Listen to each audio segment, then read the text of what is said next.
Okay, I'll just show you how to pair a mobile to the Bluetooth audio system in this 2017 SKODA Fabia. The first thing we need to do is make sure that Bluetooth is on. So Bluetooth on, then we're watching out at the bottom.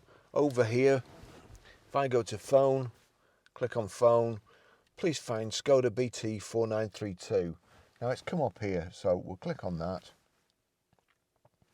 Click pair. Confirm pairing. Does the passkey match? Yes, it does.